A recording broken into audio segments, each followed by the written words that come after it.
Hello everyone, आप सभी लोगों को मेरा नमस्कार। मैं वरुण जोशी आप लोगों का स्वागत करता हूं हमारे चैनल कैफे इंग्लिश में। ठीक है, आज एक पेपर हुआ था केवीएस और एनवीएस का। उसमें मल्टीपल सेक्शंस थे। ठीक है, जैसे रीजनिंग था, उसमें मैथ्स था और इंग्लिश भी था, उसमें हिंदी भी था, कंप्यूटर था, रीजनिंग थी। तो मैं क्या है कि इंग्लिश के पेपर के 10 सवाल जो थे वो आप लोगों के सामने लेके आया हूँ। ठीक है, पेपर कोई सा भी हो बट इंग्लिश तो ओवरऑल क्या है कि सेम चलती है और अगर हम शेयर करेंगे तो कुछ ना कुछ जो है मतलब नॉलेज बढ़ेगी, इनहेंस ही होगी। ठीक है, भले ही वो इंग्लिश किसी भी पेपर से एसोसिएटेड या रिलेटेड क्यों ना हो। क्लियर है? चलिए, वैसे तो सॉल्यूशंस आगे होंगे इसके, बट फिर भी ठीक है अपने व्यूवर्स के लिए, ठीक है, या जो लोग सॉल्यूशन से वंचित रह गए या उन लोगों के लिए जो अदर मतलब जो अदर एग्जाम्स की तैयारी भी कर रहे हैं। क्लियर है?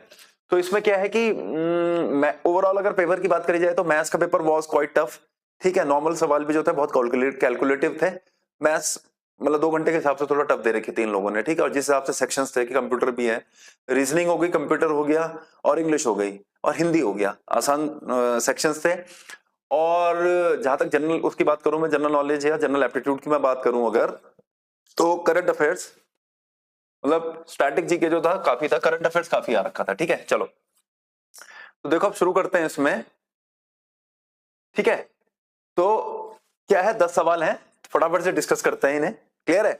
और कंजंक्शन वाली वीडियो तो आज एक अपलोड हुई है, इस वीडियो को कल अपलोड कर देंगे। Answer the following questions. ठीक है, 81 से 90 तक है, bye selecting the correct oblique most appropriate options. चलो क्लियर है, तो देखते हैं क्या क्या है। सबसे पहला सवाल है, in the following sentence identify the part which contains an error. ठीक है, हमें यह बताना है, स्पॉटिंग एरर है ये।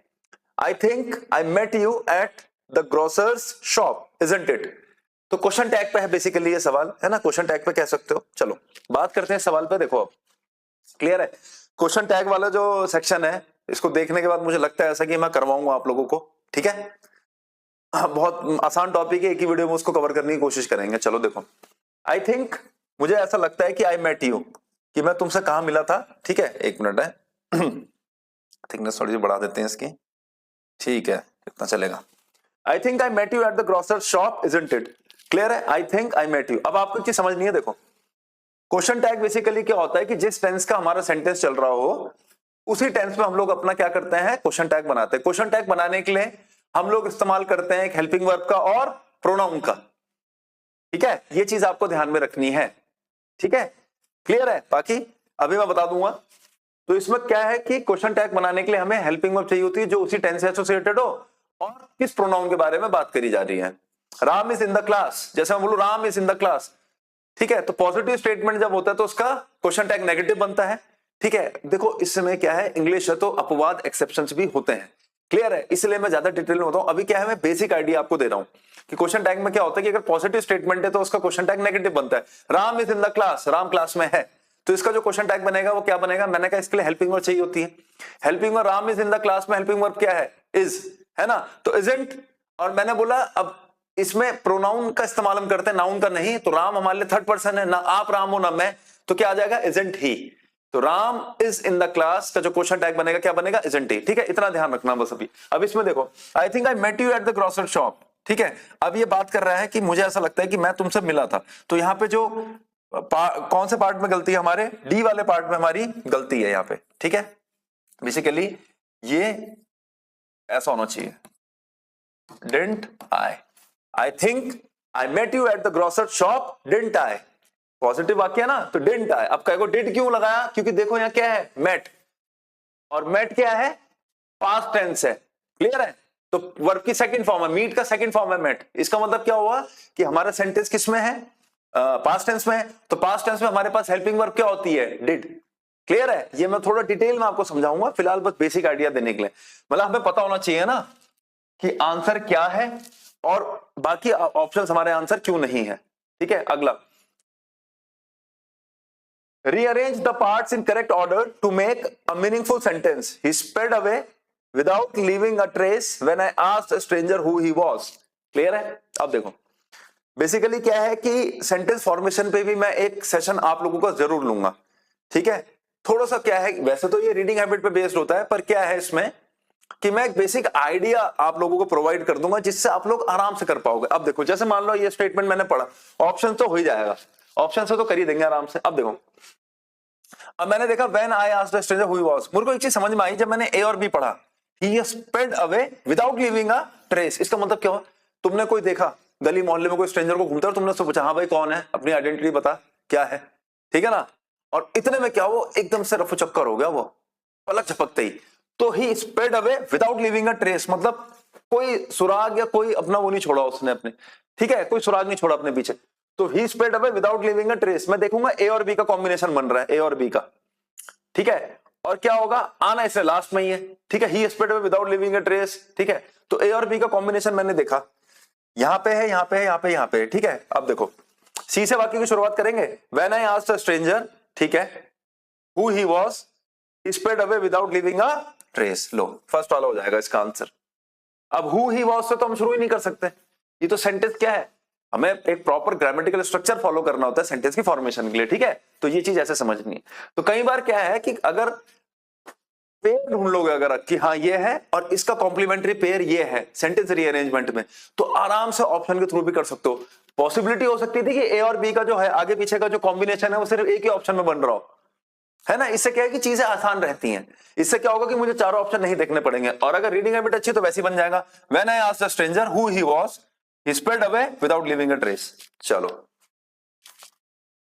Next, the family once reasonably, ठीक है, reasonably prosperous is now steeped dash poverty,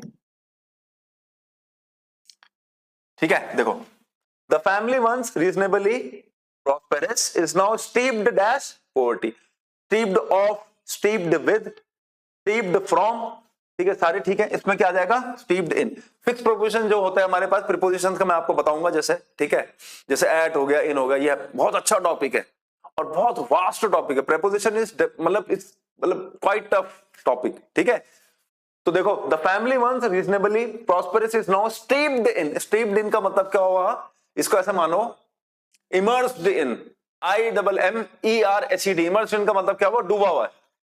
पहले जो परिवार रिच था, एफ्लुएंट था, अब वो क्या है, ठीक है, अब वो क्या है, गरीबी से डूबा हुआ है, ग्रसित है, क्लियर है, तो क्या आ जाएगा, इन, ठीक है। चलो अगला सवाल, the other day I got busy, the other day I got busy and had dash late lunch at home, clear है, आर्टिकल पे बेस्ड है, आर्टिकल द आएगा, ए आएगा, एन आएगा, नो आर्टिकल आएगा, क्लियर है। चलो थोड़ा सा डिस्कस करते हैं, आर्टिकल टॉपिक मैंने आप लोगों को पढ़ाना है, तो फिर भी एक चीज बताता हूं, देखो आर्टिकल हमारे पास जैसे हो गए, तीन हो गए, ए एन और द, ए और एन को हम बोलते हैं इंडेफिनिट, द डेफिनेट आर्टिकल है, ये क्या करता है, चीजों को मतलब जो नाउन है उसको स्पेसिफिक करता है। The boy standing outside is my student, तो जो लड़का जो बाहर खड़ा है वो मेरा स्टूडेंट है, क्लियर है, तो द बॉय, क्लियर है। इससे जुड़ी हुई और चीजें भी हैं। अभी आपको एक चीज समझनी है, जनरली होता क्या है कि जब हम ब्रेकफास्ट की बात करें, मैं कभी ये नहीं बोलता मैंने एक नाश्ता किया आज, मैं कहता हूं मैंने नाश्ता किया। जनरली व्हाट हैपेंस कि ब्रेकफास्ट की बात अगर आप कर रहे हो और डिनर की बात कर रहे हो, लंच की बात आप कर रहे हो, तो उसके साथ आर्टिकल का प्रयोग हम नहीं करते, ठीक है, ठीक है। आई हैड लंच एट, ये मैं ये नहीं बोलूंगा आई हैड अ लंच, ठीक है। फिर उसके हिसाब से क्या बोलेंगे कि चलो ठीक है, the other day I got busy, sir ने कहा कि लंच की बात करें और डिनर की बात करें, ब्रेकफास्ट की बात करें तो नो आर्टिकल आता है, आर्टिकल नहीं आता तो नो आर्टिकल आंसर मार्क कर देंगे। पर क्या है, मैंने क्या बोला, इंग्लिश है, लैंग्वेज है, एक्सेप्शन है, अपवाद है और बहुत सारे हैं, क्लियर है, मेरी बात समझना। जब जनरल वे में मैं ये बोलूं मैं लंच करके आया, डिनर करा या मैंने ब्रेकफास्ट करा, उसके साथ no article is used. But अगर कोई एडजेक्टिव एसोसिएटेड है जो डिफाइन कर रहा है किसको, डिनर को, लंच को या ब्रेकफास्ट को, तो उसके साथ आपने क्या करना पड़ेगा, आर्टिकल सब्स्टिट्यूट करना पड़ेगा। सर कौन सा आर्टिकल लगाएं, आर्टिकल ए लगेगा। A healthy breakfast is very much needed for a good start of the day. A healthy breakfast, अब मैं बोलूंगा ब्रेकफास्ट इज मस्ट, ठीक है भाई, दिन की शुरुआत करनी तो ब्रेकफास्ट इज मस्ट। अब वो हेल्दी हो अनहेल्दी हो पर खा के तो निकलना है, कहते ना घर वाले की एक रोटी खा के जाओ पर घर से खा के निकलो, ठीक है, तो तब नहीं लगाना आर्टिकल। पर जब मैंने बोला हेल्दी, अब जैसे मैं बोलूं a late dinner causes digestive issues, a late dinner causes digestive issues, अब मैंने ये नहीं बोला डिनर कॉसेज है, अब टाइम से खा लोगे कोई दिक्कत नहीं है। लेट डिनर, एक ऐसा डिनर जो कि आप लेट कर रहे हो, उसकी वजह से क्या होगा, आपको डाइजेशन में इश्यूज होंगे। क्लियर है, समझ में आया? आर्टिकल दा तो आग बंद करके कहीं भी लगा सकते हैं भाई, अगर स्पेसिफाई करना है चीजों को। तो कई बार स्टूडेंट्स ने बोला कि सर आर्टिकल दा हमने सुना है कि प्लूरल के साथ नहीं लगता। नहीं यार, जहां द बॉय बोला है कि the boy standing outside is my student, वहां ये भी तो हो सकता है the boys standing outside are my students. क्या दिक्कत है? 4 लोग 5 लोग भी तो स्पेसिफाई हो सकते हैं, स्पेसिफिक बन सकते हैं, है ना? ठीक है, अब दा कैसे आ सकता है? देखो, the breakfast I had today was very delicious. अब ये रूटीन ब्रेकफास्ट की तो बात नहीं हो रही, मैं कहूंगा the breakfast, the dinner I had yesterday was not good. वो dinner, the dinner I had in that restaurant या in this restaurant was not good. वो डिनर जो मैंने कल किया था, मुझे मजा नहीं आया उसमें।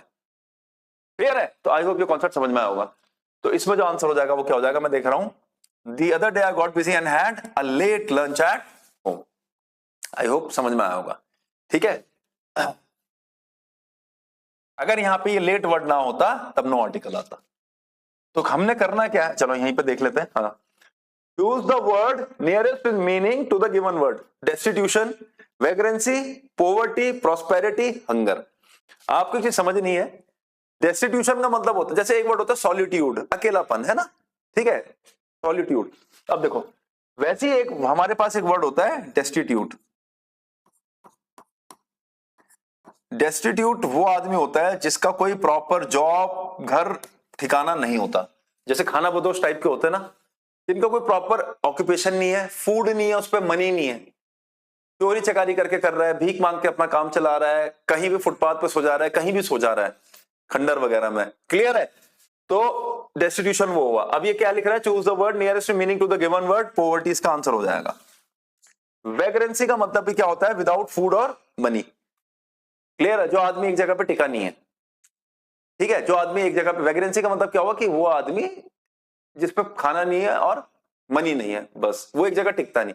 पर destitution is related to poverty. Clear है? ये चीज आपको समझनी है। ठीक है, चलो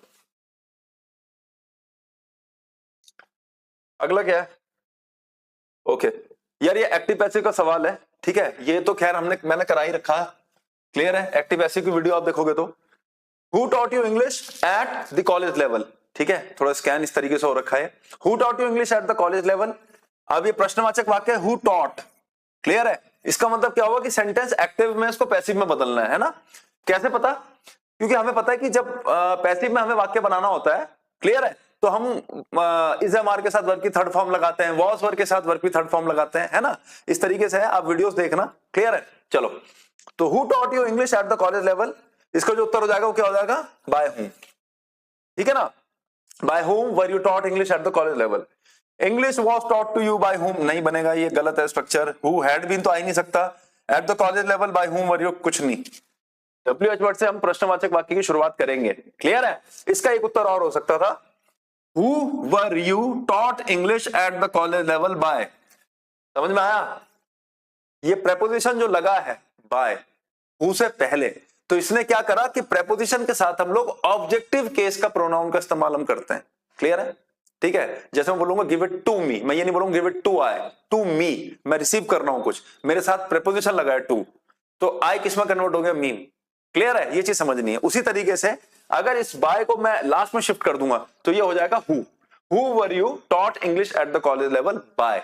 ठीक है, मतलब इतनी यूजुअल प्रैक्टिस नहीं है, इतना यूजुअली नोन वो नहीं है ये सेंटेंस, बट फिर भी आप लोगों को पता होना चाहिए। अगला है, there is no love lost between the two brothers, have a love hate relationship with each other, are sworn enemies, dislike each other, respect each other। Clear है? there is no love lost between the two brothers, have a love hate relationship with each other, are sworn enemies, dislike each other, respect each other। तो इसको एक चीज समझो, इसका जो उत्तर हो जाएगा वो जाएगा dislike each other। देखो, sworn enemies का मतलब क्या हुआ, जानी दुश्मन, एक दूसरे के खून के प्यासे। ले सकते थे, इसको भी कंसिडर कर सकते थे यहाँ पे, बट कहीं ना लो लव लॉस का मतलब क्या है, कहीं पे क्या है, मतलब किसी आदमी से जो बॉन्ड थी, जो कनेक्शन था, वो अब नहीं है। इसका मतलब ये नहीं कि एक होता ना कि मन में थोड़ा सा वो आ गया, इसका मतलब ये नहीं कि सामने वाले को बिल्कुल जानी दुश्मन बना दिया। बस अब ये है कि थोड़ा सा दूरियां आ गई हैं बस, ठीक है। तो इसका जो उत्तर हो जाएगा वो हो जाएगा डिसलाइक ईच अदर। चलो जी आगे बढ़ते हैं इसी बात पे। यार ये इंपॉर्टेंट है, ठीक है। देखो अभी तो हमने जस्ट शुरू करा है, इससे पहले अगर आप वीडियोस देखेंगे तो तरीके से मैंने मतलब पहले व्हाइट बोर्ड से शुरू करा, फिर राइटिंग पैड से क्लासेस कंडक्ट करनी शुरू करी, और फाइनली अब जो समय के हिसाब से जो चल रहा है अब सिस्टम वो अडॉप्ट कर रहा है हमने, है ना। क्लियर है। चलो ये वाला सवाल देखिए, ये बहुत जरूरी सवाल है। देखो identify the clause of the underline part in the given sentence. अब अलग अलग प्रकार के हमारे पास क्लॉज होते हैं, है ना। जब मैंने टेंस से शुरू करा था तो मैंने बताया था क्लॉज वो होता है जिसका खुद का सब्जेक्ट और वर्ब हो, क्लॉज को हम सेंटेंस भी बोलते हैं, ठीक है। अब देखो यहाँ पे क्या है, identify the clause of the underline part in the given sentence. The person who was wearing a long loose coat is my long lost friend from college days. अब ये कह रहा है क्लॉज बताइए कौन सा है, एडवर्ब क्लॉज है, नाउन क्लॉज है, प्रिंसिपल क्लॉज है, एडजेक्टिव क्लॉज है। तो मैंने आपको बताया था जैसे पार्ट्स ऑफ स्पीच की बात हम करें, फिगर्स ऑफ स्पीच की हम बात करें तो क्वेश्चन माइट कम।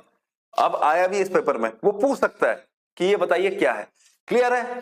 तो मैं प्रॉमिस कर रहा हूं आपको कि ये क्लॉजेस पे भी मैं आपको बताऊंगा पूरा प्रॉपर तरीके से कि प्रिंसिपल क्लॉज क्या होता है। फिलहाल इतना समझो। देखो प्रिंसिपल क्लॉज का मतलब हुआ मेन क्लॉज। मेन क्लॉज का मतलब क्या हुआ कि जिसको मतलब हाँ, मेन क्लॉज का मतलब ये हुआ जिसको किसी सपोर्ट की जरूरत नहीं है मीनिंगफुल होने के लिए, अर्थपूर्ण होने के लिए, जिसको किसी और की जरूरत नहीं है, वो अपने आप में ही पूर्ण है, एब्सोल्यूट है। Example, I know that you are honest, I know that you are honest. तो आई नो यहां पे क्या हो जाएगा मेरा मेन क्लॉज। समझ में आया, इसे बोलते हैं प्रिंसिपल क्लॉज। आई नो, मुझे पता है। क्लियर है, ये अपने आप में सेंस दे रहा है, ठीक है। आई नो, यहां आई सब्जेक्ट हो जाएगा, नो वर्ब हो जाएगा, इस तरीके से, ठीक है। प्रिंसिपल क्लॉज वो होता है। एडवर्ब क्लॉज क्या होता है आपका, जब आपको वाई, जहां पे वाई दिखे आपको, वाई, हाउ दिखे, व्हेन दिखे, क्लियर है। यहां पे कंडीशन अगर दिखे, कहीं पे कंडीशन अगर दिखे तो समझ जाना वो क्या है, एडवर्बियल क्लॉज है, ठीक है। अच्छा, नाउन क्लॉज क्या करता है, नाउन क्लॉज क्या करेगा, नाउन को ऑब्जेक्ट या सब्जेक्ट के तौर पर रिप्रेजेंट करता है। जैसे मैंने थोड़ी देर पहले बोला आई know that he is honest, तो दैट ही इज ऑनेस्ट क्या हो जाएगा मेरा नाउन क्लॉज हो जाएगा, ठीक है जी। ये चीज समझनी है आपको, अभी बेसिक बता रहा हूं बस, बिल्कुल एकदम। नाउन क्लॉज में आपको हु हो गया, हुम हो गया, ये देखने को मिलेगा आपको। क्लियर है। अब बात आती है एडजेक्टिव क्लॉज की। एडजेक्टिव क्लॉज में क्या होगा, एडजेक्टिव क्लॉज क्या करता है, एडजेक्टिव क्या करता है, नाउन के बारे में इंफॉर्मेशन प्रोवाइड करेगा हम लोगों को। क्लियर है, ठीक है। तो वहां पे आपको क्या देखने को मिलेगा, जैसे हु देखने को मिलेगा। अब यहां पे देखो क्या है, the person who was wearing a long loose coat is my long lost, तो ये क्या हो जाएगा, एडजेक्टिव क्लॉज हो जाएगा। ये चीज आपको ध्यान में रखनी है, इसको मैं और विस्तार से आप लोगों को बताऊंगा। क्लियर है, ये चीज आपको समझनी है, इसको मैं और विस्तार से आप लोगों को बताऊंगा ढंग से, बस, ठीक है। कि ये क्लॉजेस किस तरीके से आइडेंटिफाई करते हैं और इतना मुश्किल नहीं है ये, ठीक है। और कौन कौन से वर्ड्स एसोसिएटेड होते हैं इनसे, ठीक है। कंडीशन की बात करें तो एडवर्ब क्लॉज हो जाएगा, प्रिंसिपल इज मेन क्लॉज, ठीक है। और तो नाउन क्लॉज में क्या आएगा, जैसे हु आ जाएगा, हुम आ जाएगा। और एडजेक्टिव क्लॉज में क्या आएगा, जैसे विच, ठीक है। एडजेक्टिव क्लॉज में क्या देखने को मिलेगा, जैसे विच आ जाएगा, या व्हाट काइंड ऑफ, ठीक है। ये सारी चीजें मैं बताऊंगा आप लोगों को, जिससे आप आसानी से ये आंसर मार्क कर पाओगे। अब देखो यहाँ पे क्या है, which, what kind of, what kind of, तो व्हाट काइंड ऑफ का आंसर आ रहा है या नहीं आ रहा है, who was wearing a long loose coat is my long lost friend, ये चीज आपको समझनी है, ठीक है। नाउन क्लॉज में जैसे हु हो गया, हुम हो गया, नॉर्मली दैट आपको देखने को मिलेगा, सेंटेंस पूरा होगा वहां पे अपने आप। क्लियर। अब यहां देखो which, what kind of coat was he wearing, he was wearing a long loose coat, what kind of, ये चीजें आपको ध्यान रखनी। एडवर्ब में क्या है, कंडीशन देखने को मिलेगी, व्हाई, हाउ, ये इस तरीके से, ठीक है। व्हेन, हाउ हो गया, व्हाई हो गया, क्लियर है। और सिंस आ जाएगा, इफ आ जाएगा, व्हाइल आ जाएगा, व्हेन आ जाएगा, बिकॉज आ जाएगा, ठीक है। उसके बाद सेशन के बाद एग्जांपल्स के थ्रू भी समझाऊंगा। चलो 89 वाला आई होप दिख रहा होगा। Choose the word opposite in meaning of the word given word, gaudy, ठीक है। अगली, डर्टी, ब्राइट और ड्रैप। तो अब देखो यहाँ पे अपोजिट पूछ रहे हैं, एंटोनिम हो गया ये अब, ठीक है। तो गॉडी का बेसिकली मतलब होता है ब्राइट। वैसे तो इसमें क्या है कि ब्राइट भी इसमें बोलेंगे वेरी ब्राइट, और फिर ये अनप्लेजेंट हो जाता है, जैसे आंखों में चुभना, इतनी चमक है, इतनी चमक है, इतना चमकीला है कि आंखों में क्या है, चुभने लग गया, ठीक है। तो वेरी ब्राइट। अब क्या है कि given, choose the word opposite in meaning to the given word, तो गॉडी का मतलब तो ब्राइट होता है, तो इसका जो अपोजिट होगा वो क्या होगा, ड्रैप।